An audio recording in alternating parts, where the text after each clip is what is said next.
ये पार्ट 4 है, ठीक है। इसमें कुछ जो क्वेश्चन है भक्ति आंदोलन का उसको सॉल्व करा रहे हैं। पहला सवाल, निम्नलिखित में से किसे सुदर्शन चक्र का अवतार माना गया है? तो सुदर्शन चक्र का अवतार किसे माना गया है? तो इसका आंसर क्या होगा?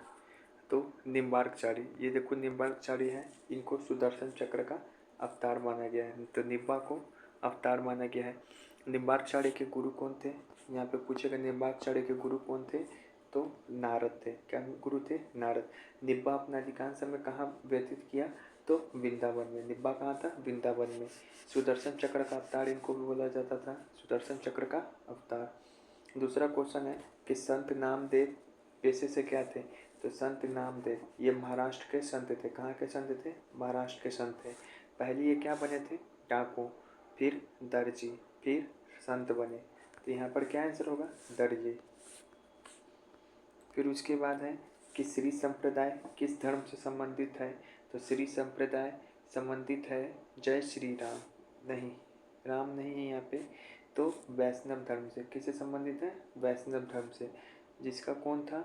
श्री संप्रदाय, इससे रामानुजाचार्य भी जुड़े हुए थे और रामानंद भी जुड़े हुए थे श्री संप्रदाय से। याद है ना? जय श्री राम। कृष्णदास किसके शिष्य थे? तो कृष्णदास वल्लभाचार्य के शिष्य थे। वल्लभाचार्य के टोटल 8 वो शिष्य थे। इसमें दास नाम का बहुत सारा शिष्य था। इसी में से एक सूरदास भी इन्हीं का शिष्य था। एक परमानंद, क्या है? परमानंद भी इन्हीं का शिष्य था, वल्लभाचार्य का, ठीक है।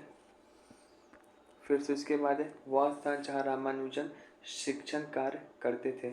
वह अनुष्ठान जहाँ पर रामानुजन शिक्षण कार्य करते थे, मतलब रामानुजन जो है वो पढ़ाई कहाँ करते थे? तो पढ़ाई करते थे श्रीरंगपट्टनम में। श्रीरंगपट्टनम में, याद है ना? रामानुजाचार्य के श्रीरंगपट्टनम में ही क्या हो गया था? इनके गुरु से बहस हो गया था। तो नहीं, रामानुजाचार्य को हुआ था, हाँ। तो उसके बाद ये कहाँ चले गए थे? होयसाल राज। कहाँ चले गए थे? फिर होयसाल राज, ठीक है। अब देखो शंकराचार्य ने ये दशनामी संप्रदाय की भी स्थापना की। कौन? दशनामी संप्रदाय। 4 मठ स्थापना किया, गोवर्धन मठ, शारदा मठ, श्रृंगेरी मठ और ज्योति मठ। गोवर्धन मठ उड़ीसा में, शारदा मठ गुजरात में, ज्योतिष मठ उत्तराखंड में, शारदा मठ कहाँ पे? कर्नाटक में। याद रखेंगे, कर्नाटक में स्थापना किया था श्रृंगेरी मठ, ना कि तमिलनाडु और ना ही केरल में। इस वाला में कन्फ्यूजन नहीं करना। श्रृंगेरी मठ कहाँ था? कर्नाटक में। कहाँ था? कर्नाटक में। उसके बाद यहाँ पे देखिए कौन सा कथन सही है। निम्नलिखित में से कथनों में से कबीर का कौन सा कथन है? अपने तो इसमें से सभी है। अपने मन को काबा, शरीर को मंदिर, चेतना को ही अपना प्रमुख गुरु समझे। मतलब अपने मन को ही काबा समझो और शरीर को ही मंदिर समझो। तो काबा मंदिर, हिंदू मुस्लिम दोनों की बात कौन करता था? कबीर। ऐसे पकड़ा गया कि संत ने से उसकी जाति के बारे में नहीं पूछे। तो ये भी कबीर का है, बहुत फेमस, जाति न पूछे भैया। फिर यहाँ पर मैं ना मंदिर में न मस्जिद में, फिर मंदिर मस्जिद वाला बात बोल दिया, तो क्या है? कबीर। यहाँ पर भी काबा मंदिर वाला बात बोल दिया, तो कबीर। ऐसे पहचानेंगे। फिर यहाँ पे ये कौन बोला था? मन चंगा तो कटौती में गंगा। तो ये रविदास का है। किसका है? रविदास का है। कैसे याद रखेंगे? मन चंगा होना चाहिए, जाति से क्या होता है, कैसे याद रखेंगे? तो ऐसे याद कर सकते हो कि क्या था? चमार मोची थे, तो चमार या मोची थे। अभी चमार और मोची के पास क्या होता है? कठौती होता है। क्या होता है? जिसमें वो अपना पैसा रखते हैं। ऐसे याद कर सकते हैं। उसके बाद है अजगर करे ना चाकरी, पंछी करे ना काम। ये पंक्ति किसके द्वारा रचित है? तो ये आलसी टाइप को दिखाया जा रहा है इस पंक्ति से। यह जो पंक्ति है मलुक दास द्वारा बोला गया था। कैसे याद रखेंगे? तो मालिकी नौकर चाकरी का बात करता है, नौकर चाकरी का बात करता है। उसके बाद यहाँ पर है इसको मिलाने के लिए, ठीक है। देखो बहुत इंपॉर्टेंट क्वेश्चन है इसको मिलाने के लिए कि जो शंकराचार्य 4 मठ स्थापना किए थे, ये बताओ श्रृंगेरी मठ कहाँ किए थे? कर्नाटक। गोवर्धन मठ उड़ीसा, ज्योतिष मठ उत्तराखंड, शारदा मठ गुजरात। ठीक है, अब जो आपका इसको मिलान करना है कौन किसके, कौन मठ के पहले अध्यक्ष कौन थे, तो ए का 4 मतलब श्रृंगेरी मठ के प्रमुख कौन थे, तो मंडल मिश्र। फिर बी का 1 गोवर्धन मठ के प्रमुख कौन थे, तो पद्माचार्य। फिर से सी का 3 ज्योति मठ के प्रमुख कौन थे, तो रोटकाचार्य। फिर शारदा मठ का प्रमुख कौन था, तो हस्तमालक। ठीक है, तो ऐसे हम लोग पता कर लेंगे। निम्नलिखित में से कौन सा शंकराचार्य द्वारा स्थापित है, कौन सा शंकराचार्य द्वारा स्थापित है, तो इसमें से कौन सा मठ शंकराचार्य द्वारा स्थापित किया गया है, तो ज्योतिर्मठ, गोवर्धन मठ, शारदा मठ, ये सभी शंकराचार्य द्वारा स्थापित है। ठीक है, याद रहेगा। और इसमें से कौन बच गया, ये मठ का नाम यहाँ पे नहीं दिया है, तो ये श्रृंगेरी मठ, जो कि कहाँ पे था, तमिलनाडु गलत, केरल गलत, कर्नाटक सही। फिर उसके बाद है परंपरा के अनुसार अलवारों और नैनारों की संख्या कितनी थी। इसमें भयंकर कन्फ्यूजन होता है हमको। यहाँ पे एक ट्रिक बनाए थे AVSN, तो अलवार क्या है, वैष्णव संघ, और नैनार क्या है, शिव संघ। जो पहले आए वहाँ पे लिखो 12, शिव जी का मंदिर हर एक जगह है, इनकी संख्या हो जाएगी ज़्यादा 63। ठीक है, उसके बाद जो है यहाँ पे आपको बताया था कि उपनिषद यानी कि वेदांत में मोक्ष पाने का कितना मार्ग है, तो 3 मार्ग है। इसमें भक्ति मार्ग सबसे ज़्यादा प्रचलित हो गया। एक तो है ज्ञान मार्ग, एक है कर्म मार्ग, एक है भक्ति मार्ग। इन तीनों से बोला गया कि मोक्ष पाया जाएगा। इसी में जो सबसे फेमस हो गया वो हो गया ज्ञान मार्ग, जिसका सबसे पहला सपोर्ट किए थे रामानुजाचार्य, और बाकी फिर आगे करने लगे। जो इसका जो ज्ञान मार्ग का सबसे पहली बात किए थे शंकराचार्य, और फिर भक्ति मार्ग का जो सबसे पहली बात किए रामानुजाचार्य, जो ज़्यादा फेमस हो गया। बुद्ध धर्म लोग भी ज्ञान मार्ग का बात कहा था। फिर से उसके बाद भक्ति एक सूफी आंदोलन का उद्भव किस शताब्दी हुआ था, तो 8वीं शताब्दी में हुआ था। 8th सेंचुरी में ही भक्ति और सूफी आंदोलन का उद्भव हुआ था।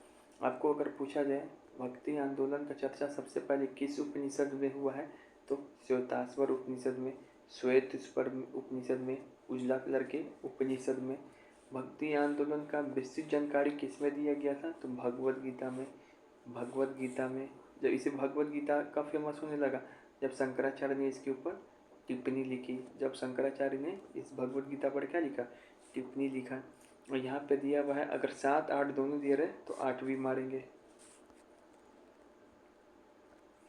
आपको याद रहे भारत में भक्ति कहाँ से शुरुआत हुआ, तो कर्नाटक के क्षेत्र से। कहाँ से, कर्नाटक के क्षेत्र से। फिर महाराष्ट्र गया, फिर गुजरात में समाप्त हो गया।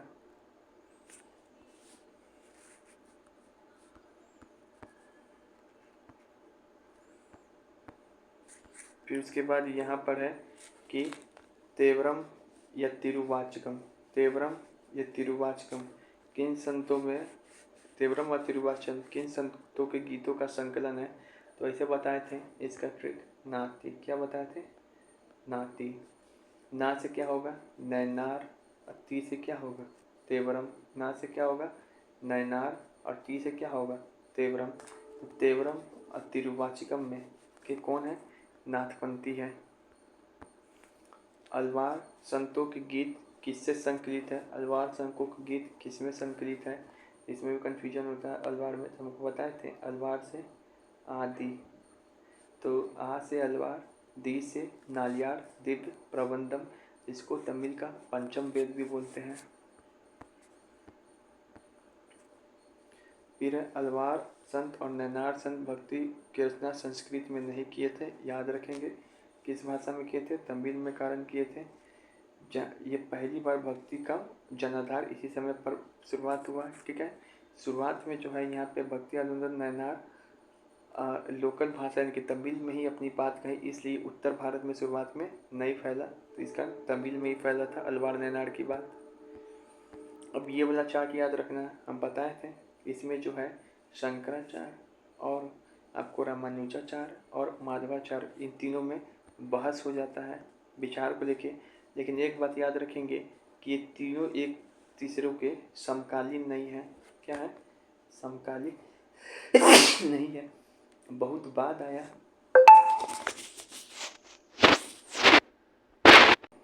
आपको याद रखना है कि ये तीनों जो है, ये तीनों एक दूसरे तीनों का समकालीन नहीं है।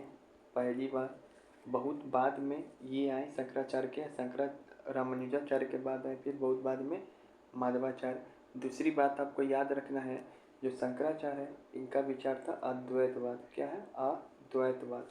जो रामानुजाचार्य है इनका विचार था विशिष्टाद्वैतवाद, विशिष्ट अद्वैतवाद। और जो मध्वाचार्य है इनका विचार था द्वैतवाद। क्या है? सिर्फ द्वैतवाद या फिर द्वैतवाद। और जो शंकराचार्य है ये बोले कि आत्मा ब्रह्मा एक है, और किस पे ध्यान दिए थे? भक्ति मार्ग पे, ज्ञान मार्ग पे। और जो इनका बात खंडन किए, बोले कि आत्मा ब्रह्मा का अंग है, और भक्ति मार्ग पे बोल दिए। और माधवाचार्य एकदम उल्टा बोल दिए, अपोजिट, कि आत्मा ब्रह्मा अलग है। ठीक है, हम भक्ति के जरिए ही ब्रह्म को पा सकते हैं, जिनकी भक्ति मार्ग पे अधिक बल दिए। तो ये होता है। उसके बाद बल्वाचार्य कृष्णदेव के राय के दरबार में भी थे। बल्वाचार्य को ही कृष्णदेव राय ने क्या किया था? उपाधि दिया था, याद रखेंगे। ठीक है, अब यहाँ पे कुछ क्रोनोलॉजी है। क्या है? रामानंद के बाद आते हैं कबीर, कबीर के बाद रैदास, रैदास के बाद ही आते हैं नरसिंह मेहता, मीराबाई, मीराबाई के बाद आते हैं बल्वाचार्य, मीराबाई के बाद आते हैं बल्वाचार्य। ठीक है, ये याद रखेंगे। फिर सूरदास, तुलसीदास, दादू दयाल सबसे लास्ट में। दादू क्या है? सबसे लास्ट में है ये।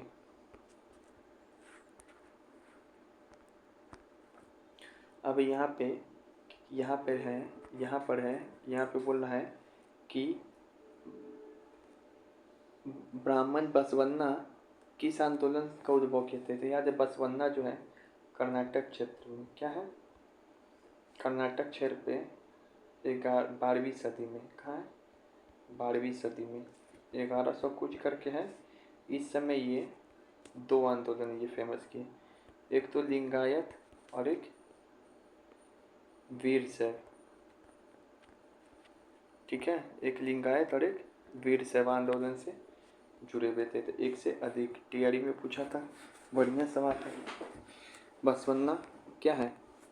बसवन्ना जो है ये पहले जैन थे। क्या थे? जैन थे। फिर उसके बाद ये चेंज हो गई इसमें, इस संप्रदाय को अपनाने में। ठीक है, यहाँ पे है बसवन्ना अलमा प्रभु, अकमा देवी जैसे उसके साथियों द्वारा प्रारंभ किए गए वीर सेवा आंदोलन की विशेषता क्या इसमें से एक नहीं है? तो ये आंदोलन 12वीं सदी में केरल में हुआ नहीं, यही कन्फ्यूजन है। कर्नाटक में हुआ था प्रसिद्ध। तब फिर उसके बाद मंदिर पूजा के स्वरूप, तमिल आंदोलन भक्ति और मंदिर पूजा की प्रतिक्रिया में यह आंदोलन शुरू हुआ। बिल्कुल सही है। कर्मकांड मूर्ति पूजा के विरोध थे, ये भी सही है। यह आंदोलन सभी व्यक्तियों की समानता के प्रश्न पर ब्राह्मणवादी विचारधारा के विरुद्ध थी। बिल्कुल सही है। समानता के प्रश्न पे जो ब्राह्मणवादी विचारधारा के विरुद्ध थे। मराठ क्षेत्र में भक्ति आंदोलन का संस्थापक कौन है? तो ज्ञान से ही शुरुआत होगा, ज्ञानदेव होंगे, ऐसे याद कराए थे।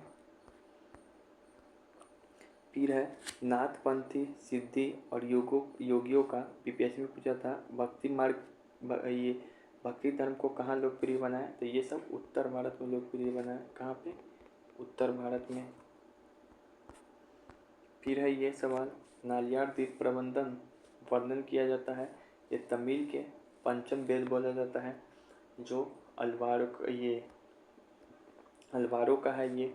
ठीक है, इसको तमिल का पंचम वेद भी बोला जाता है। तेब्रम को नहीं, नालियार द्वीप प्रबंधन को। अब ये तो याद करा ही दिए, AVSN, पहले आएगा 12, फिर आएगा 63। फिर यहाँ पे अंडाल किस देवता की उपासक थी? तो अंडाल एकमात्र महिला संत थी।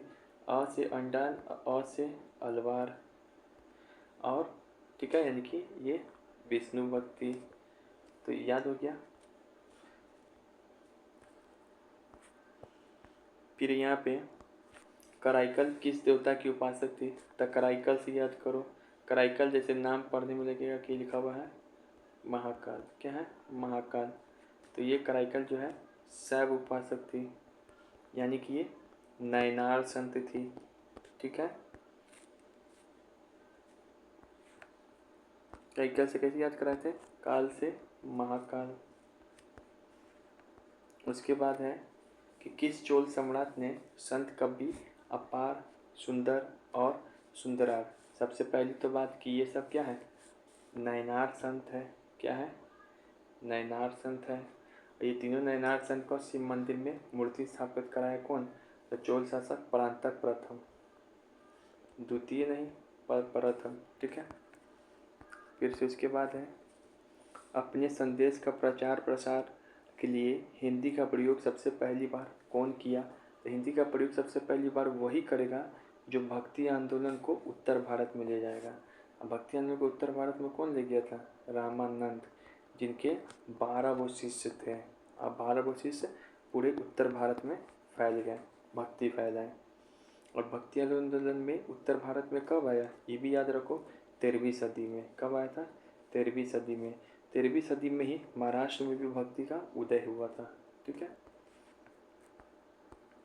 निम्नलिखित में से किन पुस्तकालयों में कबीर के भजन उपदेश संकलित नहीं है?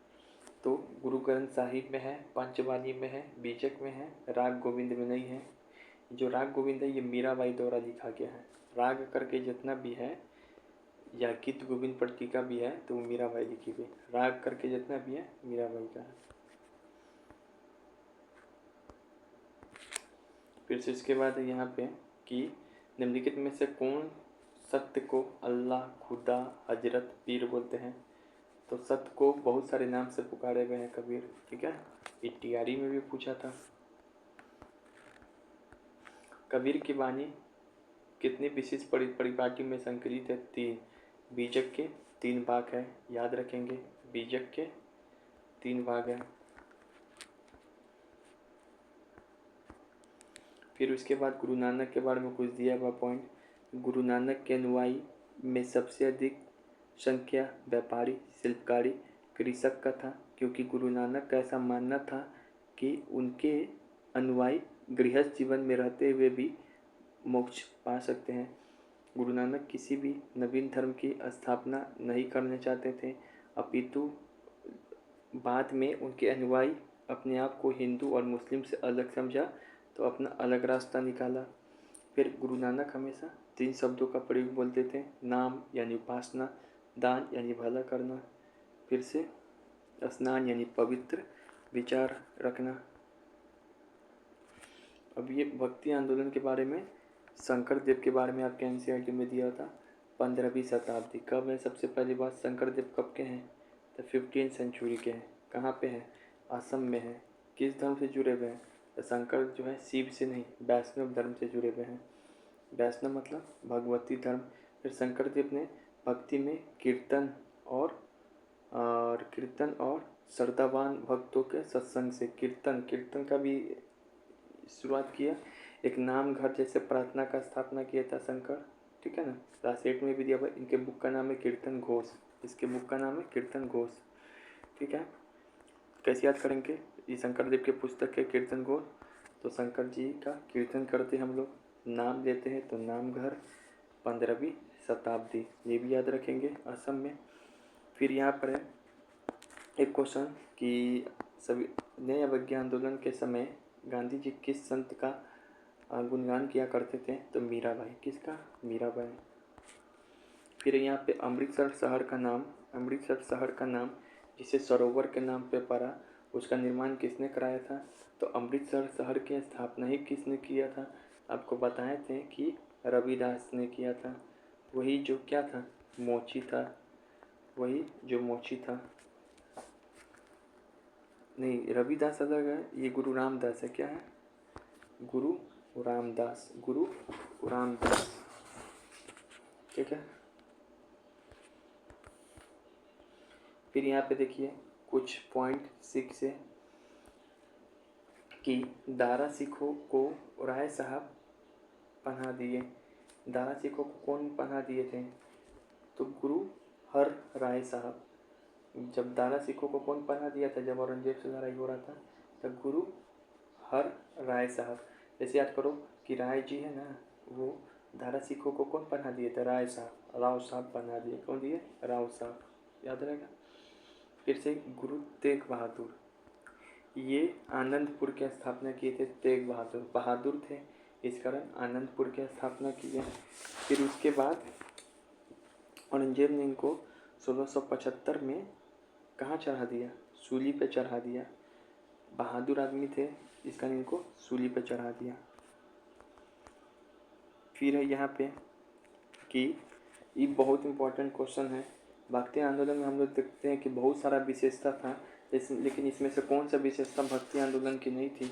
तो देखो, तो संतों की अपनी कोई भाषा नहीं थी, उनकी कोई विशिष्ट भाषा नहीं थी। जो जनसमान की भाषा है ना, उसी भाषा को बोला करते थे, उसी में उपदेश दिए। फिर यहाँ पे कि निम्न में से किसने सर्वमूल नामक ग्रंथ, क्या है? सर्वमूल नामक ग्रंथ की रचना किसने की? सर्वमूल। तो कैसे याद कराए थे? सर्वगुण संपन्न कौन है? तो माधव है। सर्वगुण संपन्न कौन है? तो माधव है। यही इस सर्वगुण संपन्न कौन है? माधव है, क्योंकि इसने ही शंकराचार्य को बेजोड़ तरीके से चुनौती दिया रामानुजाचार्य के बाद। फिर है ज्ञान बोध के रचनाकार कौन है? ज्ञान बोध के रचनाकार कौन है? तो ज्ञान बोध के रचनाकार कौन है? तो ज्ञान बोध के रचनाकार है मलुकदास। कैसे याद होगा? तो मालिक को ही तो ज्ञान रहेगा, मालिक को ही ज्ञान रहेगा। दास बोध पूछे तो रैदास, दास बोध पूछे तो रैदास। फिर यहाँ पे निम्नलिखित में से कौन इस्लाम से प्रभावित था? इस्लाम से प्रभावित कौन था? नामदेव। कैसे याद करोगे? तो नामदेव नाम खराब किया अभागा। एक तो अभागा नाम खराब किया अभंग लिख के, और दूसरा इस्लाम से प्रभावित होके, ऐसे लिख सकते हैं। गुरु नानक का जन्म स्थल क्या है? तो गुरु नानक का जन्म स्थल अमृतसर नहीं है, क्या है? ये है ननकाना है। इसी को ही तेलवंडी के नाम से भी जाना जाता है, जो कि पाकिस्तान में है। फिर यहाँ पे कबीर, उनका एक शिष्य था धर्मदास, उनके संवादों का संकलन किसमें है? तो अमरमूल में है। किसमें है? अमरमूल में है। अमरमूल में कैसे याद कराए थे कि दोनों के संवाद क्या हो गए? अमर हो गए। दोनों के संवाद क्या हो गए? क्या हो गए? संवाद अमर हो गए।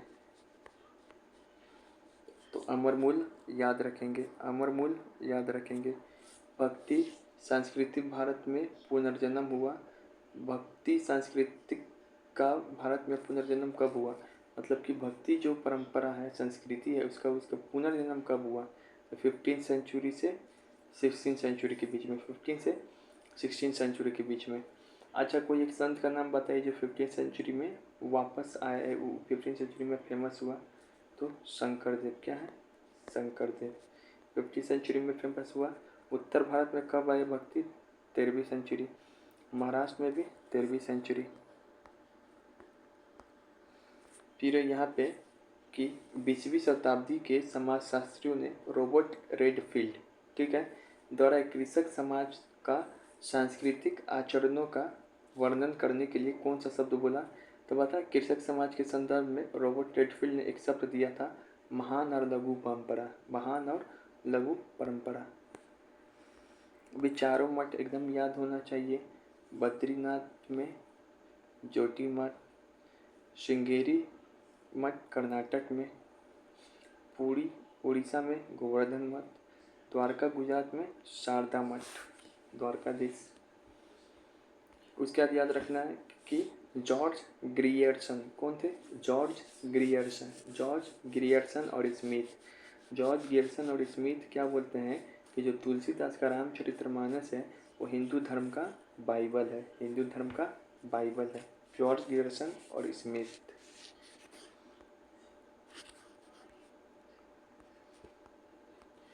फिर है, निम्नलिखित में से कौन सा संत नैनार नहीं था? कौन सा संत नैनार नहीं था? ये बहुत ही कंफ्यूजिंग सवाल है, इसमें बहुत कंफ्यूज होते हैं।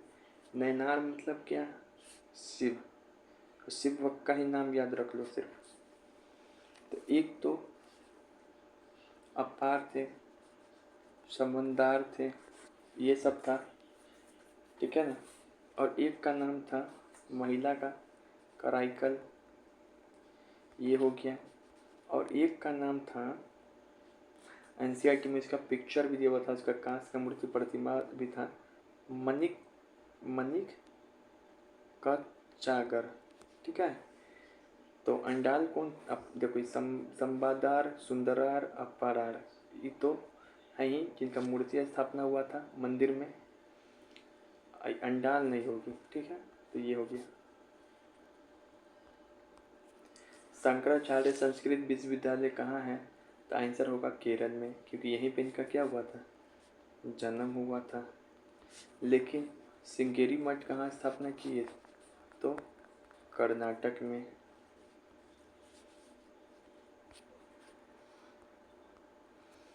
सभी पात्रों में, चाहे वह हिंदू हो या मुस्लिम, एक आत्मा निवास करता है। अल्लाह राम तेरी भांति दूर हो गई, हिंदू और मुस्लिम कुछ भी उत्तर नहीं रहे। वाह दादू, ये क्या वाणी बोले। ऐसे हिंदू मुस्लिम की बात कर रहे हैं तो कबीर पे भी जा सकता है, लेकिन ये वाला जो है दादू की वाणी है।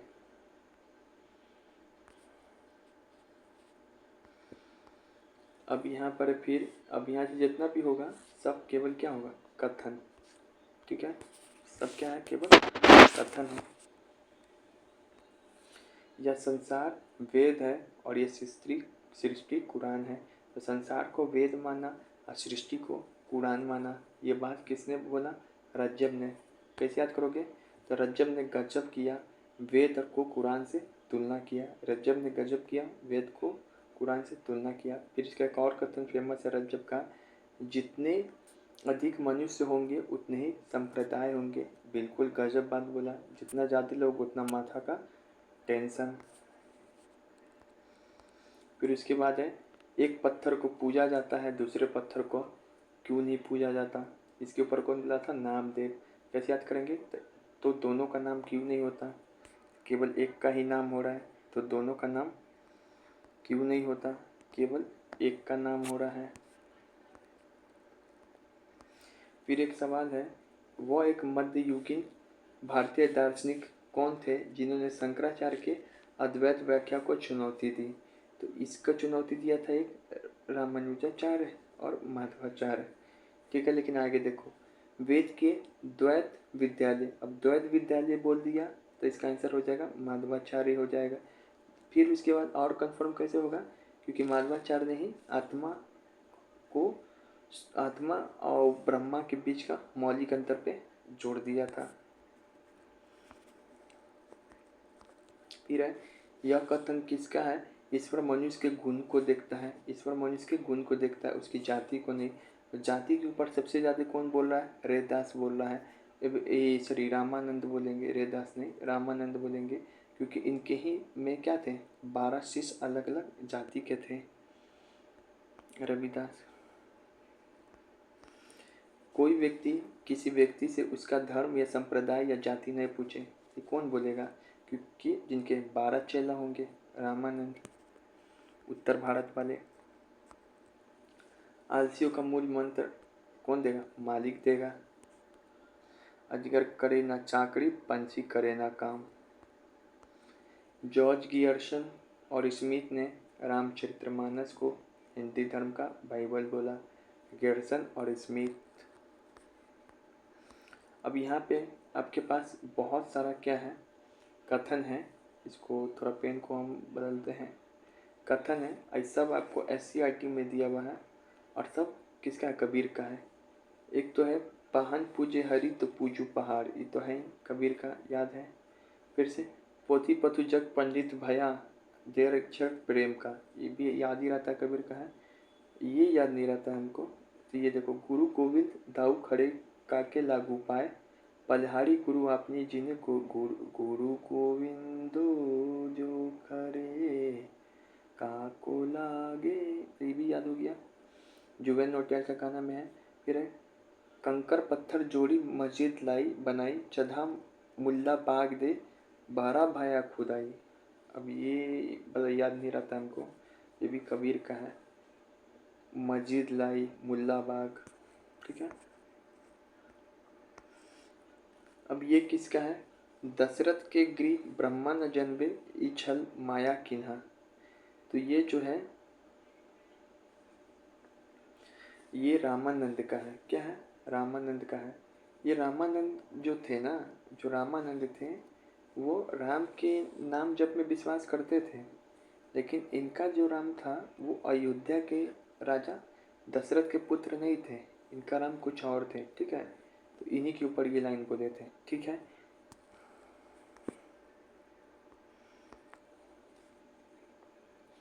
फिर से यहाँ पे अब जितना भी सवाल आएगा क्रोनोलॉजी बुलाएगा। कहाँ आएगा? क्रोनोलॉजी बुलाएगा। अब इस सब में से सजाना है तो सबसे बढ़िया आंसर क्या होगा? ये वाला ऑप्शन होगा। सबसे पहले अपार आएंगे क्योंकि ये अलवार है। फिर उसके बाद लिंगायत आएगा 12वीं सदी के आसपास। फिर लालदेव कश्मीर में 13वीं सदी में आएंगे। फिर मीराबाई 15वीं सदी में। अब मीराबाई के बाद कौन आया था? वल्लभाचार्य, याद रहेगा।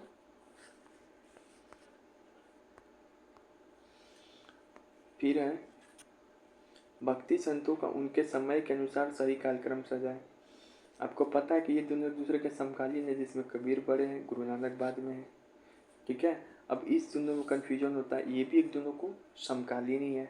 तो पहले कौन आएगा इसमें बताओ? पहले नाचा फिर गाई, तो पहले यही सही होगा। पहले चैतन्य आएगा, फिर मीराबाई आएगा, फिर कौन आता है? वल्लभाचार्य आता है। मीराबाई के समकालीन कौन थे? चैतन्य महाप्रभु। पहले यही आए, पहले नाचा फिर गाई, पहले नाचा फिर गाई, पहले नाचा फिर गाई, यानी पहले चैतन्य आए फिर मीरा आई। अब ये महाराष्ट्र का संत है, इनको सजाने का बात है, तो ये सब 30वीं सेंचुरी की है। इसको याद कैसे कराए थे? GNETRCS, generator CS, Dnyandev, Namdev, Eknath, Tukaram, फिर से रामदास। देखो रामदास यही है। फिर से ये सी से क्या है? Genetic PR। सी से क्या है? चोखा, ये चोखा मिल। क्या है? चोखा मिल। एस से क्या है? शक्कू भाई, शग्गू भाई या शक्कू भाई, इन्हीं का पुत्र था। और ये भी बताए थे गणेश्वर का भी नाम दिया हुआ है CRT में कि वो महाराष्ट्र के संत थे, ठीक है। फिर है इसमें कि इसमें भी सही क्रम बताना है आपको, इसमें भी सही क्रम बताना है आपको। तो इसमें भी सही क्रम क्या हो जाएगा बताओ? इसमें सही क्रम क्या हो जाएगा? सबसे पहले तो नानक आएंगे, ठीक है, बहुत पहले। तुलसीदास कब आते हैं? 15वीं सेंचुरी में, ठीक है। उससे पहले जो है तुकाराम, ये सब आ जाएगा 13वीं सेंचुरी में, ठीक है। तो तुलसीदास बहुत बाद में है, लास्ट में होना चाहिए।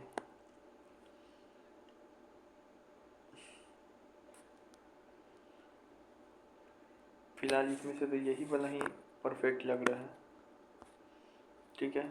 तो कुछ बुक्स है यहाँ पे, इसको पढ़ लेंगे। फिर से इसका नाम है जॉर्ज गियर्सन और स्मिथ।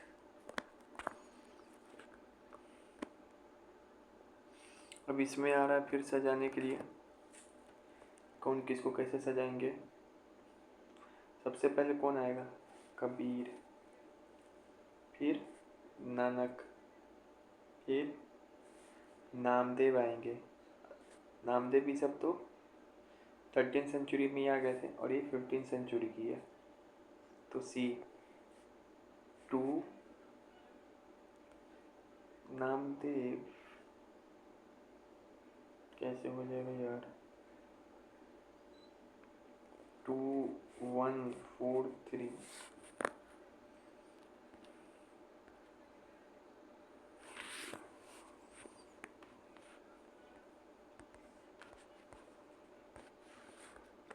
फिर यहाँ पे इसमें जो सही क्रम बताइए क्या होगा। तो सही क्रम बिल्कुल सही क्रम दिया भाई ये वाला, ठीक है। फिर यहाँ बताओ, भक्त तुकाराम कौन मुगल सम्राट के समकालीन थे।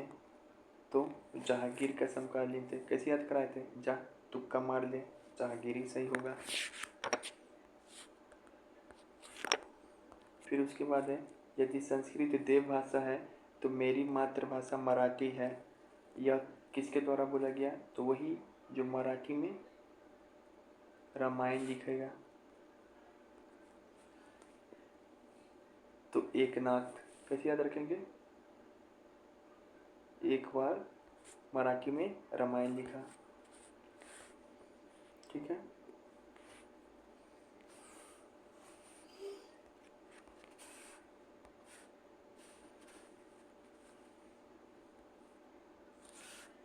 फिर यहाँ पे किसने भक्ति के क्षेत्र में शूद्रों को, बहुत इंपॉर्टेंट क्वेश्चन है, शूद्रों को भी भगवत दर्शन में मोक्ष का अधिकार दे दिया है, ठीक है। और उसने इस्लाम धर्म स्वीकार करने से रोका। तो ऐसा काम कौन कर सकता है, शूद्रों को भगवत दर्शन में मोक्ष का अधिकार कौन दिया। तो ये तो समझ ही आ रहा रामानुजाचार्य। इस्लाम धर्म में स्वीकार करने से कौन रोक सकता है, तो मोदी जी। मोदी जी से क्या लिंक है, तो ये रामानुजाचार्य का लिंक है, ठीक है। क्योंकि इन्हीं का हैदराबाद में क्या किए थे, मूर्ति स्थापना, ठीक है। चलिए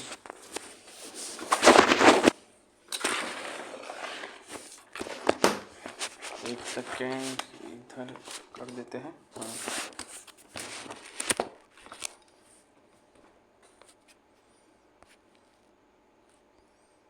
अब यहाँ पे रामानुजाचार्य किस कट्टर शैव मतावली चोल शासक के धमकी के कारण तृष्णापल्ली छोड़ मैसूर चले गए।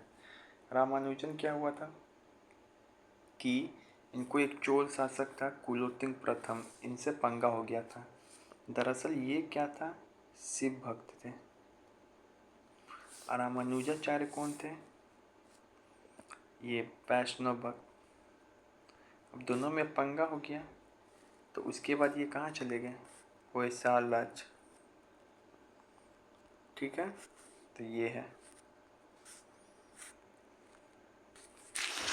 फिर यहाँ पे कालक्रम के अनुसार आचार्यों का सही क्रम। अब इन पांचों का तो फेमस ही है ट्रिक, सर दी म व, जिसमें शंकराचार्य 8वीं सदी के, बाकी सब पता याद कराएंगे, सब अलग अलग है, समकालीन कोई नहीं है।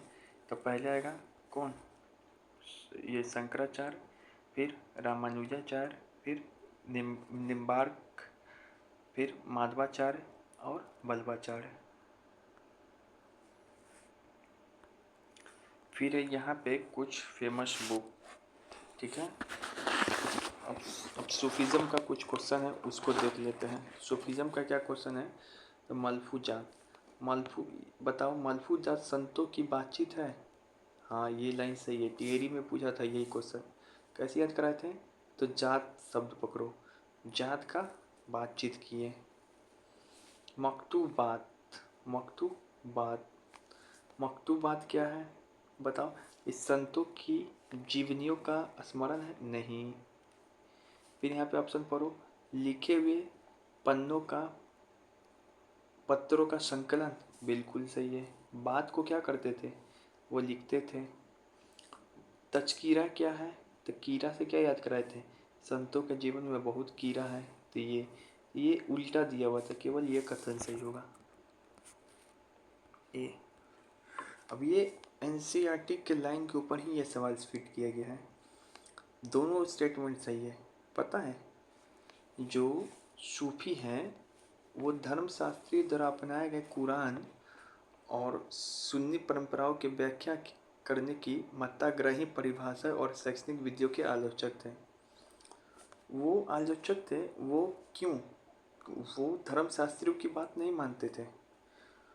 क्यों? क्योंकि जो सूफी हैं वह कुरान की व्याख्या अपने व्यक्तिगत अनुभव के आधार पर किया, मतलब अपने से करना चाहा, धर्म शास्त्रों की बात नहीं अपनाई। ठीक है ना, मौलवियों की बात में नहीं थे, तो दोनों सही है। अब यही लाइन एनसीईआरटी के 12th में भी लिखा गया था। ठीक है, इसको पढ़ सकते हैं खुद पॉज करके। अब यहाँ पे ये है एनसीईआरटी का, इसी में से एक सवाल फंसता है, मुराके दहलवी दहलवी मुराके दहली मुराके दहली किसने लिखा था? मुराके दहली, तो मुरक्का ए दहली लिखा था दरगाह कुली खां द्वारा, फारसी भाषा में। ये दरगाह कुली खां कौन था? तो मोहम्मद सरंगीला के समय का एक संत थे। वो क्या किए थे कि उस समय का जो सजीव चित्रण है दिल्ली का सामाजिक सांस्कृतिक शहर के बारे में बताते हैं। तो कैसे याद रखेंगे? मुरक्का दिल्ली दरगाह खा कुली कैसे याद रखेंगे? तो दरगाह जो है ना, दरगाह पे मुरक्का के दरगाह पे कुली आया, मुरक्का के दरगाह पे कुली आया। ठीक है,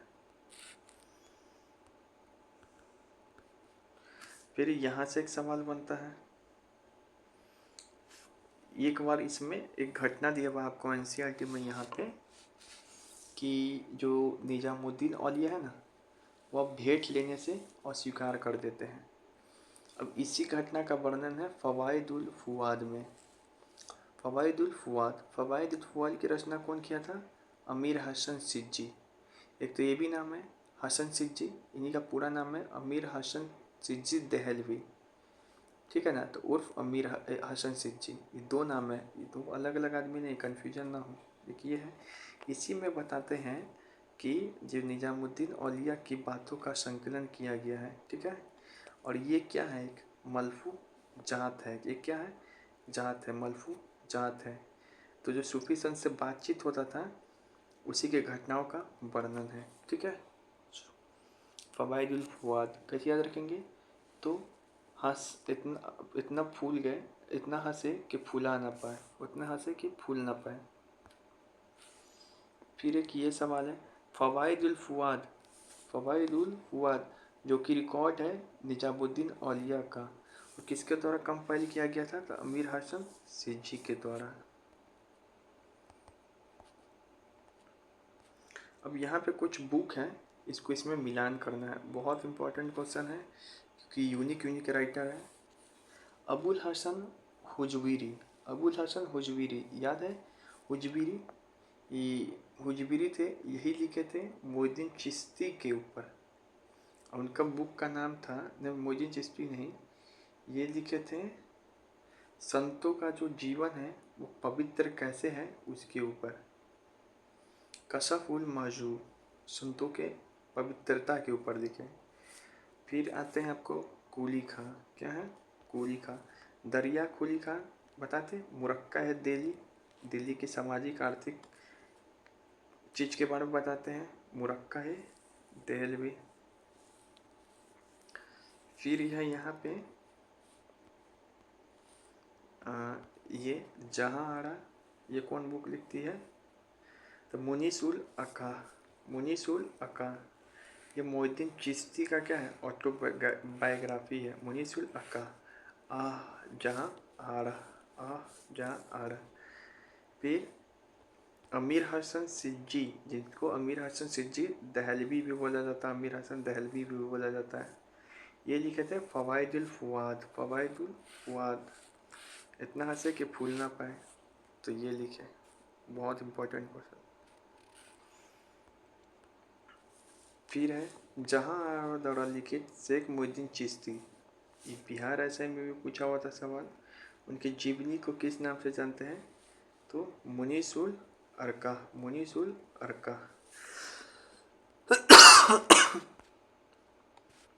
मुरक्का है दिल्ली किसका था?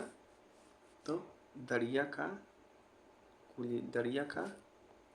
कुली, तो दिल्ली पे मुरक्का। कसफ उल महजूब बहुत फेमस पुस्तक है, सीडीएस में पूछा हुआ है।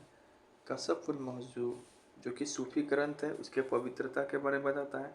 सबसे फेमस बुक यही है, अबुल हसन हुजवीरी लिखे थे।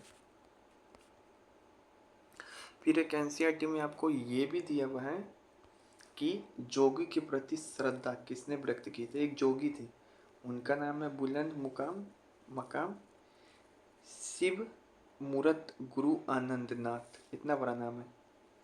इनके प्रति क्या हुआ था, औरंगजेब भी इनसे प्रभावित था। औरंगजेब ने इस जोगी के प्रति श्रद्धा व्यक्त किया था। यहाँ पे यही सवाल आता है कि इस जोगी के प्रति औरंगजेब ने श्रद्धा व्यक्त किया था, तो शिव जी के प्रति, शिव गुरु के प्रति। इसे ट्रिक्स याद कर सकते हैं, शिव गुरु के प्रति इनका पूरा नाम हो गया। अब यहाँ पे देखिए यही लिखा हुआ है कि मुगल बादशाह औरंगजेब द्वारा एक जोगी को क्या लिखा गया, पत्र लिखा गया, ठीक है ना। उसमें क्या है, औरंगजेब ने उन्हें जोगी बोला। किसको जोगी बोला था, तो बुलंद मुकम शिव मूरत गुरु आनंदनाथ को। बस शिव गुरु याद कर लो, ठीक है। इनके प्रति क्या किया था, भले कट्टर था लेकिन इनके प्रति श्रद्धा व्यक्त किया, ठीक है। शिव के आगे सब झुकता है, शिव गुरु के आगे, इसे याद कर सकते हो। जिम्मी शब्द का क्या अर्थ है, तो जिम्मी किसको बोलते थे, गैर मुसलमान। खैर भारत में इसको हिंदू को भी शामिल कर लिया गया था जिम्मी में, लेकिन मूलतः इसमें यहूदी और ईसाई को बोला जाता था। लेकिन एक से अधिक ऑप्शन होगा सही, इसमें हिंदू भी आ जाएगा। यहाँ देखो जिम्मी के बारे में दिया हुआ है इसमें। सूफी कृत कशफ उल महजूब के लेखक कौन थे, तो अबुल हसन हुजवीरी थे। निम्नलिखित सूफी कृतियों में से कौन सी पुस्तक 11वीं सदी के लाहौर में रची गई। 11वीं सदी के लाहौर में रची गई इस पुस्तक का नाम क्या है, गूगल सर्च मारे। अब यहाँ पे कुछ चिश्ती सिलसिला के बारे में आपको पता है। चिश्ती सिलसिला का संस्थापक कौन था, ख्वाजा मोइनुद्दीन चिश्ती। हाँ लेकिन भारत में, ठीक है, भारत में। लेकिन इसका स्थापना हुआ था अफगानिस्तान में। जो अबू इसहाक सामी हैं वह स्थापना किए थे 930 में अफगानिस्तान में, एक चिश्ती नाम के शहर में अबू इसहाक सामी ने। कैसे याद रखेंगे, यह वही आदमी है जो पैगंबर की आत्मकथा लिखता है, यह वही आदमी है जो पैगंबर की आत्मकथा लिखता है, अबू इसहाक सामी। फिर उसके बाद क्या हुआ कि भारत में इसकी स्थापना 12वीं सदी में, यानी कि 1192 के आसपास ये आए थे मोहम्मद गोरी के साथ। शेख मोहिउद्दीन चिश्ती भारत आने वाले पहले संत हैं, चिश्ती संत हैं, ठीक है।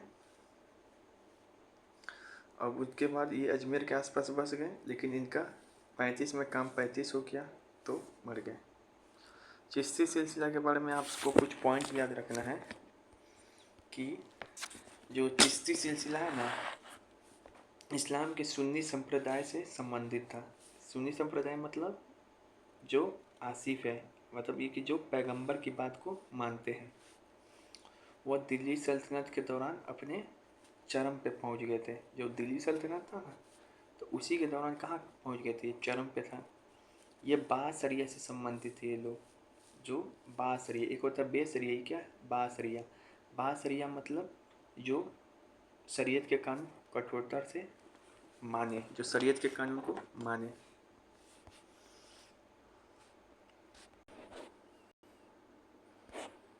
फिर उसके बाद है ये वाला सवाल होता है, निम्नलिखित मराठा सरदारों में से कौन अजमेर के ख्वाजा मोइनुद्दीन चिश्ती के दरगाह पे सबसे पहले नज़र या उपहार चढ़ाने वाला था।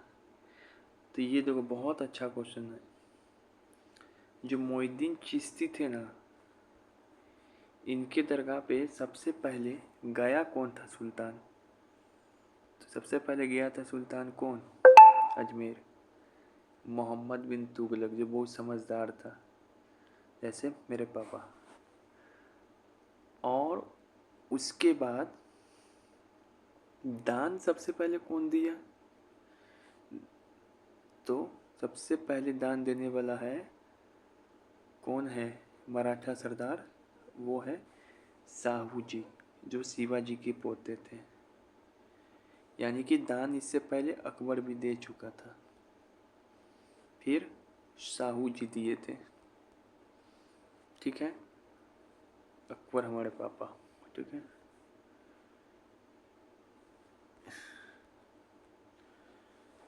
निम्नलिखित में से कौन चिश्ती संप्रदाय से संबंधित नहीं है? तो देखो, एक तो कुतुब मीनार वाले हैं, एक शेख मोहिद्दीन चिश्ती खुद है, एक निजामुद्दीन औलिया है, एक बाबा फरीद है जिसको गज्जे शक्कर बोलते हैं, एक गैसू दराज है। क्या है? गैसू दराज भी है। ये इनका नाम नहीं देखने को लिए मिलता है। निम्नलिखित में से दिल्ली के किस सुल्तान को निजामुद्दीन औलिया से मुलाकात करने से मना कर दिया था? दिल्ली, यहाँ पे देखो दो नाम कन्फ्यूजन होता है, अलाउद्दीन खिलजी और गयासुद्दीन तुगलक। तो इसका आंसर सही होगा बी, अलाउद्दीन खिलजी। इनसे ही मिलने का क्या किए थे? मना कर दिए थे। जीएसटी का नाम मिस करा नहीं होगा, क्योंकि ये मिलने की बात नहीं बोला था, ये आने की बात बोला था जीएसटी। ठीक है, जबकि मिलने की बात कौन बोला था? अलाउद्दीन खिलजी बोला कि आप हमारे पास आइएगा तो मेरे खानकाह में 2 दरवाज़ा है, एक से आप आइएगा, दूसरे से मैं बाहर चला जाऊंगा। तो ये जो घटना है मिलने वाली बात को दिखाता है। ठीक है, किसे भारत का शादी कहा जाता है? तो हंस मत तेरी शादी हो रही है, हंस मत तेरी शादी हो रही है अमीर हसन सिद्दीकी को। किस सूफी संत को महबूबे इलाही या मखेश भी बोला जाता है? महबूब व मखेश या फिर सुल्तानों का संत भी बोला जाता है। किनको? निजामुद्दीन नहीं, इनको नहीं, निजामुद्दीन औलिया को। मखेश, महबूब या सुल्तान। ये तो महबूब पूछा हुआ बीपीएससी में और मखेश पूछा हुआ यूपीएससी में, यूपी पीसीएस में ना। फिर यहाँ पे निम्नलिखित में से किस सूफी संत के विचार सिखों के धार्मिक ग्रंथ यानी कि आदि ग्रंथ में शामिल किए गए हैं? किस सूफी संत के विचार? तो वो कौन सूफी संत हो सकता है जिसका आदि ग्रंथ में शामिल है? बाबा फरीद। क्या नाम है? गज्जे शक्कर। शक्कर इनके इतना मीठा बोलते थे ना कि इनकी बात को आदि ग्रंथ में भी शामिल कर लिया गया। प्रसिद्ध संत शेख सलीम चिश्ती का कहाँ रहते थे? इनका दरगाह कहाँ है? अब इसमें 2 चीज़ में कन्फ्यूजन होगा, एक तो अजमेर में, एक फतेहपुर सीकरी में। देखो, शेख सलीम चिश्ती की बात हो रही है, ना कि मोहिद्दीन चिश्ती की बात हो रही है। मोहिद्दीन चिश्ती की बात होती तो अजमेर, शेख सलीम चिश्ती की बात है तो फतेहपुर सीकरी। याद है ना, अकबर इनके ही दरगाह पे गया था। अकबर तो ऐसे दोनों के दरगाह पे गया हुआ है, लेकिन अपने बेटा को मानने के, बेटा का आशीर्वाद लेने के लिए फतेहपुर सीकरी किया था। निम्नलिखित में से किससे शेख उल हिंद बोला जाता है? शेख उल हिंद। तो अकबर ही इनको शेख उल हिंद की उपाधि दिया था। किनको? मोहिद्दीन नहीं, शेख सलीम चिश्ती को अकबर ने उपाधि दिया था इनको, और इनका दरगाह बनवाया था कहाँ पे? फतेहपुर सीकरी में। सूफीवाद क्या है? सूफीवाद का निम्नलिखित में से कौन सा सिलसिला संगीत का विरोधी था? ये संगीत का तो बहुत सारा सिलसिला विरोधी था, इसमें भी सबसे फेमस नक्शबंदी। चिश्ती संगीत को लव करते थे। निम्नलिखित में से कौन सूफीवाद से संबंधित नहीं है? खानका है जिनका कोचिंग बोला जाता था, शेख, गुरु, समा, गाना, उलेमा इनसे संबंधित नहीं है। अब कुछ टर्मिनोलॉजी है सूफी से संबंधित। सूफी पीर मुर्शिद ये सब बोला जाता था संत को। मुरीद मतलब अनुयायी, अपना चेला को मुरीद बोलते थे। खानका मतलब धर्मशालाएँ। जिक्र मतलब भगवान का नाम पद। तौबा मतलब तौबा तौबा, बुरा काम का पश्चाताप। फना मतलब कि विलय होना उसमें। उस्र मतलब मृत्यु, पुण्यतिथि। ये सवाल फंसाता हमको, उस्र क्या होता है। फिर है शुक्र मतलब शुक्र है कि आपने भी मेरा काम कर दिया। दायित्व की सिक्योरिटी, जो सिक्योरिटी जो है, जियारत ये भी फंसाता हमको। जियारत मतलब क्या है? कब्र पे जाने की प्रथा, इसी को बोल सकते हैं तीर्थ यात्रा, पवित्र। ऐसे ये लिखो ना, तीर्थ यात्रा। कौन सा? पवित्र तीर्थ यात्रा। ठीक है। एक है बासरा, एक है बेसरा। बेसरा से बड़ी बेशरम है, कानून को मानता ही नहीं है। अब बासरा जो कानून का पालन करते हैं। अच्छा, एक सब पूछ रहे हैं, चलो आगे पूछेंगे। किस सूफी ने खुद को अनहलक, अनहलक मतलब मैं ईश्वर हूँ, अद्वैत मत का अहम ब्रह्मासी, मैं ब्रह्मा के समान हूँ, घोषित किया? तो एक सूफी संत वो खुद को ही ब्रह्मा घोषित कर देता है, जिस कारण उसको फांसी पर लटका दिया गया। तो कौन है? इनका तो होगा नहीं नाम, इनका होगा नहीं। मंसूर उल हजाज। कैसे याद रखेगा? तो मंसूर उल हजाज। तो मंसूर का बात किसी को भी मंजूर नहीं।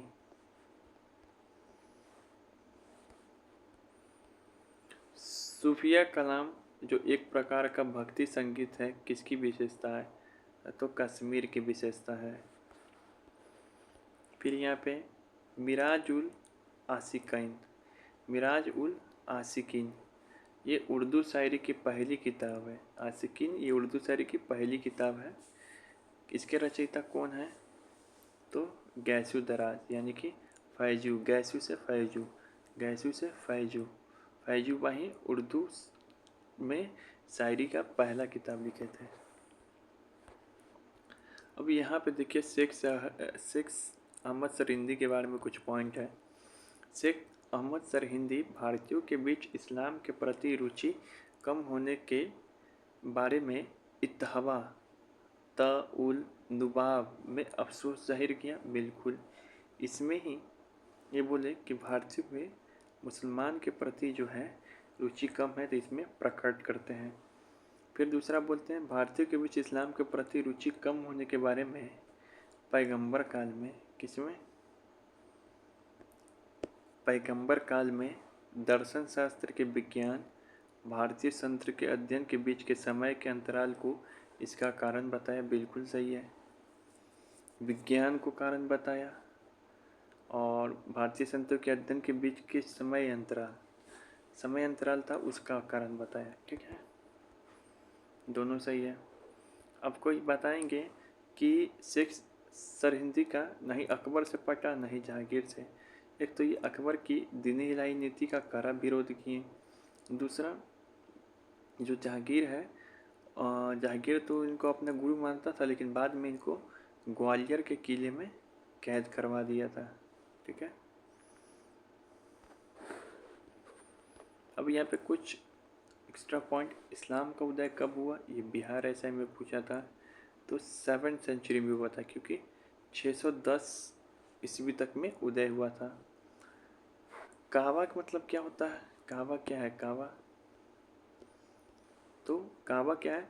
सऊदी अरब के मक्का में मस्जिद अल हरम के केंद्र में स्थित एक घनाकार इमारत है। काबा मतलब यही है, काबा अल हरम।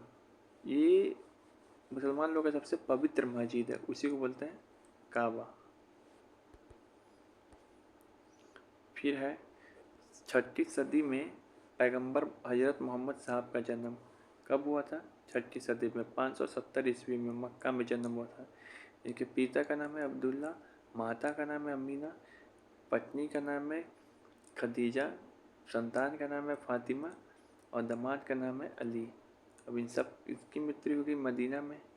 इनको ज्ञान प्राप्ति हो गया 610 में, और ये हिजरत यानी ये मक्का से मदीना गया 622 में। 610 में इनको ज्ञान प्राप्ति हो गया, यहीं से माना जाता है इस्लाम का क्या हो गया? उदय हो गया। ठीक है, इस्लाम का क्या हो गया? उदय हो गया। 610 ईस्वी में इनको हीरा नाम की गुफा पे जिब्राइल, अल्लाह की फरिश्ता, कुरान, मोहम्मद साहब, ठीक है, ये हो गया। 622 में क्या किए? यात्रा किए मक्का से मदीना। इसी समय हिजरी संवत यानी कि इस्लामी कैलेंडर की शुरुआत हुई। तो यहाँ से क्या क्या पूछेगा। इस्लाम धर्म का उदय कब हुआ? 610 ईस्वी। हिजरी संवत कैलेंडर 622। मक्का से मदीना 622। उसके बाद ज्ञान प्राप्ति 610। जन्म इनको 570। इस्लाम का उदय 610। यही सब पूछेगा। इस्लाम में कुछ 5 प्रमुख मान्यताएं। एक है शहादा। शहादा मतलब कि विश्वास है हमको, विश्वास की घोषणा। सलाह मतलब नमाज, एक सलाह देते हैं कि नमाज करो। ज़कात मतलब दान दो, ज़कात दान दो। सवाम मतलब कि सुबह शाम रोज़ा रखो। हज मतलब तीर्थ यात्रा। तो सवाम सुबह शाम रोज़ा रखो, हज तीर्थ यात्रा, ज़कात दान दो। एक सलाह दे रहे कि नमाज प्रार्थना करो। शहादा मतलब विश्वास की घोषणा। ठीक है, तो ये सब की है। ये सब 5 मान्यता है मुस्लिम धर्म में। अच्छा ये देखो, इब्ने इसाक, ये बताए थे इब्न इसाक कौन था? इब्न इसाक वही आदमी है, एक सेकेंड, इब्न इसाक देखो इसका नाम है अब्बू इसहाक शामी, वो इब्न इसाक, तो ये नहीं लिखा था। ठीक है, अब्बू इसहाक शामी है। यहाँ पर आते हैं, आपसे कभी पूछे पैगंबर साहब का जीवन चरित्र किसने लिखा था? इब्न इसाक, इब्न इसाक, इब्न इसाक। ठीक है, और इनके जन्म पर ही ईद मनाया जाता है। ठीक है, फिर उसके बाद याद रखेंगे पैगंबर मोहम्मद साहब के उत्तराधिकारी को क्या कहा गया? खलीफा कहा गया। ठीक है, मोहम्मद साहब अंतिम पैगंबर थे। इनकी मृत्यु के बाद जो इस्लाम है 2 भाग में बट गया।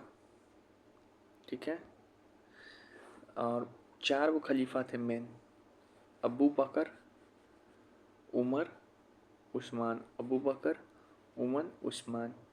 और लास्ट में आया अली। अली इनका कौन था? दामाद था। अबू बकर,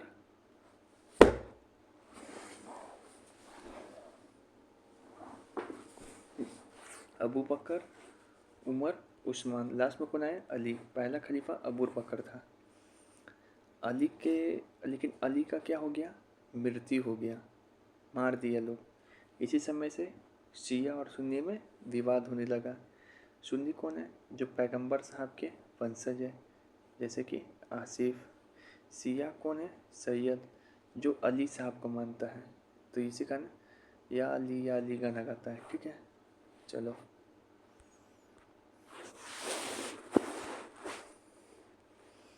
भारत में बसने वाले प्रथम सूफी संत कौन है? भारत में बसने वाले प्रथम सूफी संत, तो भारत में बसने वाले प्रथम सूफी संत यही है, मोहिउद्दीन चिश्ती, गरीब नवाज, अजमेर में 1192। प्रथम महिला सूफी संत कौन है? राबिया, जिसे मीराबाई का तुलना होता है। अब भारत का प्रथम महिला सूफी संत कौन है? तो बीबी कमाल, जहानाबाद बिहार में। कैसे याद करें? कमाल की बीबी है पहली महिला सूफी संत। ठीक है ना, जो कि बिहार के जहानाबाद में थी। अब यहाँ पे किस सूफी संत के विचार सिख के धार्मिक ग्रंथ आदि ग्रंथ में संकलित है? बाबा फरीद। शेख निजामुद्दीन औलिया किसके शिष्य थे? तो कैसे पकड़ेंगे? जो औलिया से पहले आए थे तो बाबा फरीद आए थे, तो बाबा फरीद के शिष्य थे। यहाँ देखो पूरा मैंने चार्ट दिया है। पहले अबू इसहाक शामी आए थे, अबू इसहाक शामी, अबू इसहाक शामी। ठीक है, जो कि चिश्ती संस्थापक किए थे अफ़गानिस्तान अजमेर में। ठीक है, अब अफ़गानिस्तान में।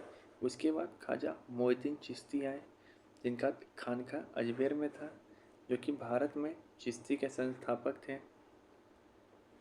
इनके गुरु थे उस्मान चिश्ती, इनके गुरु थे उस्मान चिश्ती। फिर बख्तियार काकी दिल्ली में। फिर बाबा फरीद गजे सिकंदर अजोधन पाकिस्तान में, ये भी बिहार ऐसे में पूछा हुआ है इनका खान का। फिर निजामुद्दीन औलिया का ग्यासपुर दिल्ली में। ठीक है, और एक चीज़ बता दे रहे हैं आपको कि जो बाबा फरीद थे इन्हीं के वंशज थे शेख सलीम चिश्ती। ठीक है, पोता थे। तो अकबर ने इनका जो खानका बनवाया जहांगीर जब प्राप्त हुआ तो फतेहपुर सीकरी। ठीक है। और निजामुद्दीन औलिया है, इनके बहुत सारे शिष्य थे, जैसे बहाउद्दीन गरीब, ये दक्षिण में सूफी मत को फैलाया, गरीब आदमी दक्षिण में सूफी मत को फैलाया, इसे याद कर सकते हैं।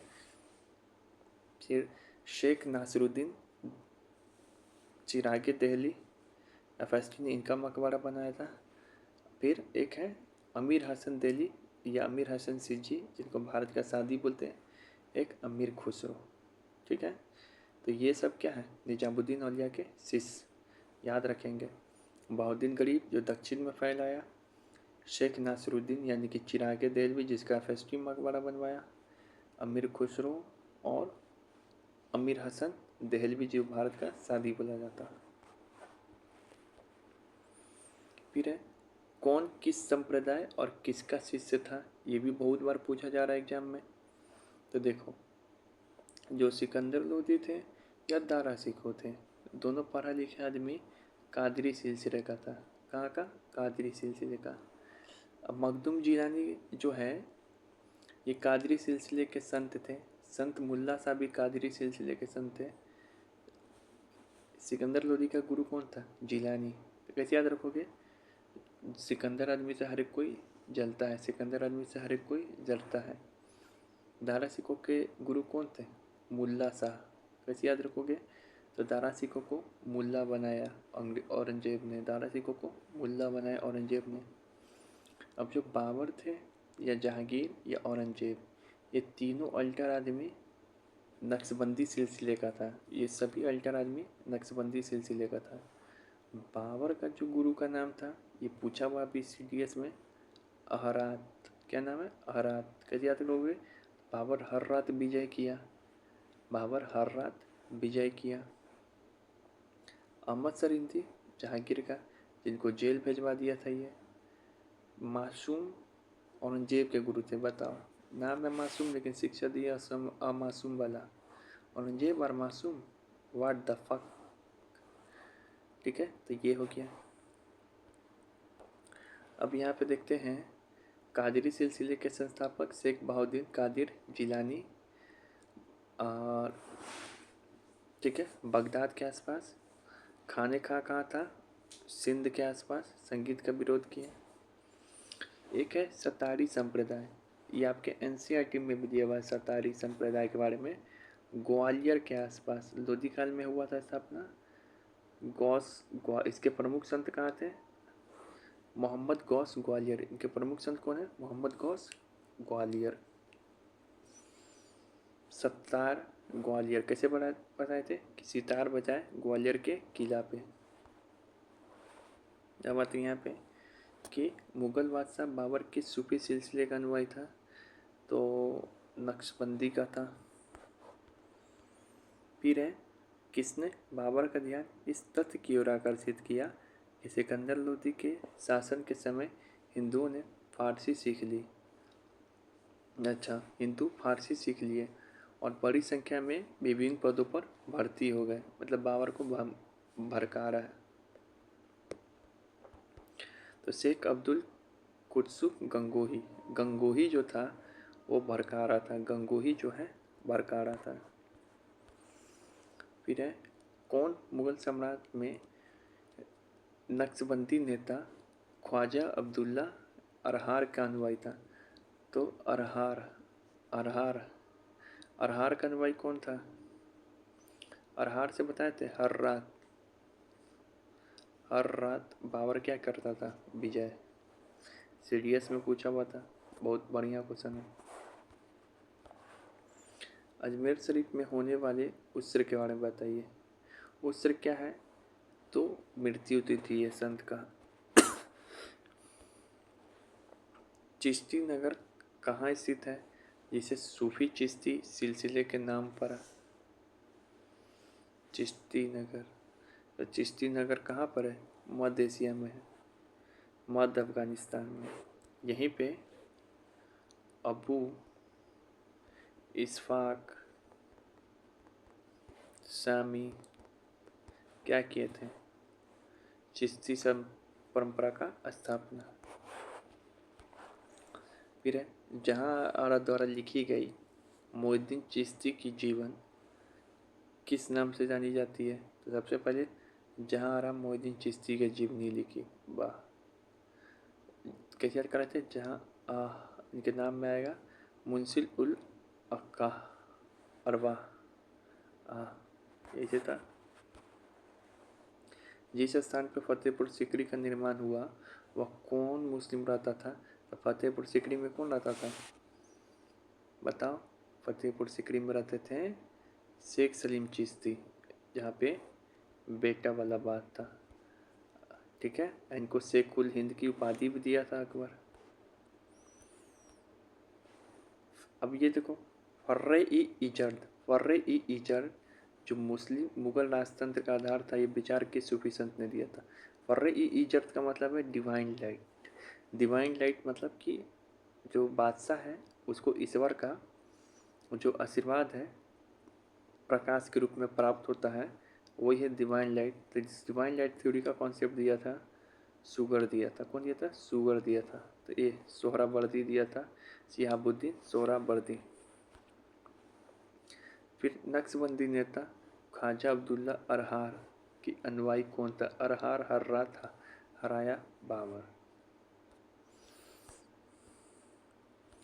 फिर यहाँ पे खोजा जो कि इस्लामी संप्रदाय द्वारा विकसित किया गया साहित्यिक शैली था, क्या कहलाता है खोजा को? तो खोजा को जीनन कहलाता है। खोजा को जीनन कहते हैं। सूफी प्रथा जो कि है कस्बक उल महजूब के लेखक कौन थे? कस्बक उल महजूब अबुल हसन हुजवेरी। मियाँ जो इतना सौ के बीच में देखो एनटीपीसी में सवाल क्लास 12 के एनसीईआरटी से पूछ दिया कि मियाँ जो इतना के बीच एक धार्मिक शिक्षक थे किस राज्य से संबंधित थे? किस राज्य से संबंधित है? तो पंजाब। कैसे याद करेंगे? तो पंजाब में मियाँ जी, पंजाब में मियाँ जी, पंजाब में मियाँ जी। एनसीईआरटी का सवाल है, कैसे याद करोगे? तो मियाँ मीर कहाँ के थे? पंजाब से। ठीक है, इनका जो संबंध है गुरु अर्जुन देव से भी था। माना जाता है कि अर्जुन देव जी अनुरोध पर ही अमृतसर में स्वर्ण मंदिर यानी कि हरविंदर साहब की दृढ़शिला रखी गई, इन्हीं के कहने पे। अब यह देखो एनसीईआरटी में दिया हुआ है, ये कुछ छुपा क्वेश्चन जो है। अबुल हसन हुजवेरी कहाँ थे? दातागंज बक्स पंजाब वाले क्षेत्र में, यहीं पे मियाँ जी भी थे। कर्नाटक में कौन था? बसवन्ना था। कश्मीर में लाल देव, बिहार में याया मनेरी, और यही देखो ग्वालियर में सतारी, ग्वालियर में अब्दुल सतारी। तो किला पे सितार बजाए। ठीक है, ये याद हो गया। और हरियाणा में शेख अहमद सरहिंदी, तो हरी हिंदी। पंजाब में मियाँ मीर, तो पंजाब में मियाँ जी। ये एनटीपीसी में पूछा। अब ये वाला सवाल पूछा कि जिस जगह पे अकबर ने क्या दान दिया था, तो इस मस्जिद बनवाया, दरगाह भी, और दिग जो होता है कढ़ाई दान भी दिया था। संतों की जीवनी का मतलब क्या है? एक से अधिक आंसर होगा, तैयारी में पूछा हुआ। संतों की जीवनी का मतलब है, हेडोग्राफी का मतलब ऊपर में से एक से अधिक है। ये संतों या पुण्य व्यक्तियों की जीवनी से है, उनकी जीवनी से तो है ही, या धार्मिक नेताओं की जीवनी और उनके अनुयायी द्वारा लिखी गई है। ठीक है, नेताओं की भी जीवनी है, उसके अनुयायी द्वारा लिखी गई है। किसी संत की जीवनी में उनके द्वारा किए गए कार्य या चमत्कार का विवरण होता है, ये भी मान सकते हैं। संतों की जीवनी में उनके शहादत का भी विवरण होता है। ठीक है, तो एक से अधिक। तो देखो धार्मिक नेताओं की जीवनी, ठीक है, अनुयायी द्वारा लिखी गई संतों की जीवनी, यही होता है जियोग्राफी। मध्यकाल में पूजा प्रणाली में समन्वय किस प्रकार था? तो ये सभी सही है, पढ़ लो। ये सब पूछा हुआ था तब बता ही दिए हैं तैयारी में। अब ये सवाल है मोइनुद्दीन चिश्ती का दरगाह और शेख सलीम चिश्ती का दरगाह, इसमें बड़ी कन्फ्यूजन होता है। ये अजमेर राजस्थान में, इसका निर्माण मालवा के गयासुद्दीन खिलजी ने कराया था। इसको लोकप्रिय बनाया पहली बार कौन सुल्तान किया था? तो एमबीटी किया था।